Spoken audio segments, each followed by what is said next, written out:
Look at the rear of the Evoluzione and you'll see the beginnings of the ideas which found their final shape in the F40.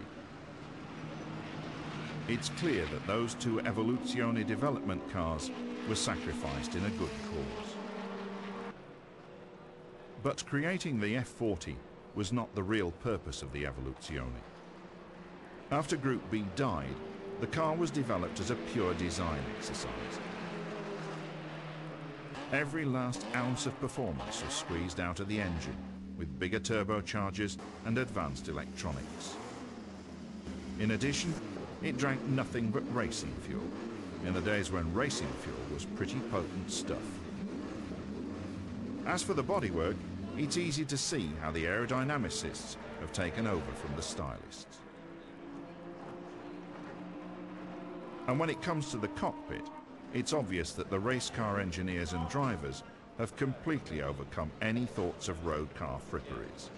This isn't a means of transport, it's a tool for going very fast indeed.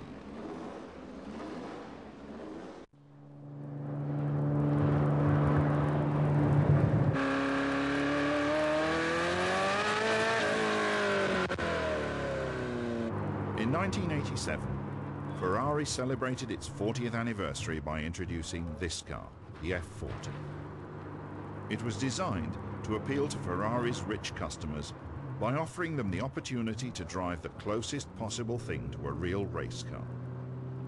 Drawing on the experience gained with the 288 Evoluzione, the company, in collaboration with Pininfarina, which styled the body, created a car which would bring the sensation of a racer to every aspect of the driving experience, from the look and feel of the cockpit to the power of the engine and the sophistication of the chassis. The basis of the F40 was the turbocharged power unit of the Evoluzione and the 288 GTO. It was enlarged slightly to 2936 cc's, and its power output was reduced from the Evoluzione's peak of 650 horsepower to a more controllable 470 at 7,000 RPM.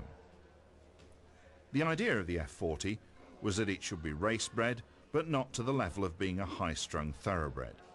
The car, the company decided, should be powerful but not overwhelming, for it was to be a vehicle available to anyone who had the money to buy it, and wealth was not a guarantee of driving ability. Like the Evoluzione and the 288 GTO, the F40's power unit had twin turbochargers which operated with water-cooled heat exchangers. The transmission, mounted behind the engine and differential, is a 5-speed unit connected to a lever which works in a traditional Ferrari gate. The F40 is built on a steel tube frame, but the body makes great use of reinforced plastics, following the route of the 288 GTO. The use of these modern materials made it possible for weight to be reduced to the minimum. The whole car weighs just 1,100 kilograms, and thanks to composite panels, each door weighs in at just 1.5 kilos. In designing the body, Pininfarina was able to play with the idea that this was not what might be called a practical road car. This was a car which would never in its life be taken to a supermarket, said the man in charge of the design project, Lorenzo Ramacciotti. So it needed no bumpers. What it did need was something to say racer loud and clear, and that wonderful wing passes on the message in a way which no one can misunderstand. Enzo Ferrari died a year after the F40 was introduced, so this car could be considered his epitaph. And a fine epitaph it was. Mr. Ferrari was still taking an interest in what went on at Maranello in 1987, and he took care to let F40 customers know that they would be well advised to pick up their car at the factory, so that the finer points of driving such a potent vehicle would be explained to them. It's a mark of the man's character that even at the age of 89, he was thinking of his customers and the unique link between them and the factory, which was, and still is, an important part of Ferrari ownership. Born at the height of the 80s boom which saw the car as an investment, the F40 is a prime example of those machines which we've come to think of as limited collector's editions. In fact, the F40 is far from a limited edition. Compared to such cars as the Bugatti EB110, the McLaren F1 and the Jaguar XJ220, the F40 is almost a mass production machine. Between 1987 and 1989, more than 1,300 of these thoroughbreds came out of the factory gates at Maranello. In the Ferrari Museum at Maranello, amongst the trophies and the Formula One cars, sits a very special F40.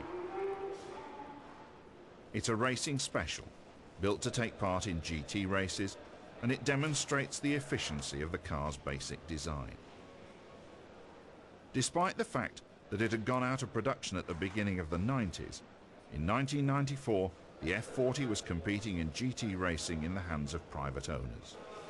In 1995, the factory decided to provide some input to this increasingly popular form of racing by helping teams in the GT series and by creating a purpose-built race car called the F40 LM for Le Mans. The Le Mans car took 12th place in its first outing, and by the end of the year, the F40 had taken its first GT victory in the championship race held at Anderstorp in Sweden. By beating the McLaren F1s which dominated the season, the supposedly outdated F40 showed the true capability of a car which was meant to have just the feel of a real racer. With careful development and good driving, it could make it on the track against the strongest opposition. In addition to the International GT Championship, race-modified F40s also scored strongly in national GT races. Those who raced them were helped by the efforts made by Maranello to modify the F40's aerodynamics and equipment to a level which put it on a par with cars which were even more expensive.